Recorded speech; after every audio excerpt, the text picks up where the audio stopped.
All right, here's a good question to solve. I think we do more of these in the coming days.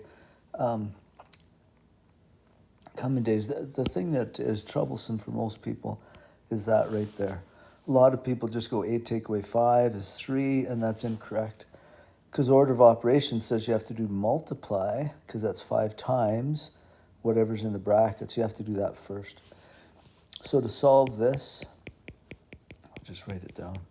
8 minus 5 times, 4x minus 3.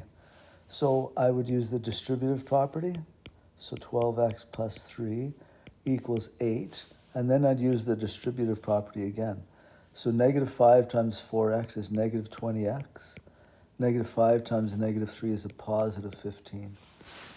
Okay, and then I'd get x's on the left side, so I'd have 12x. If I bring this over, it'll be positive 20x.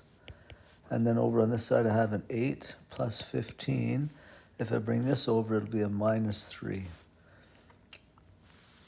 So I'll have 32x on this side. On this side, 23 minus 3 is 20. And then divide both sides by 32.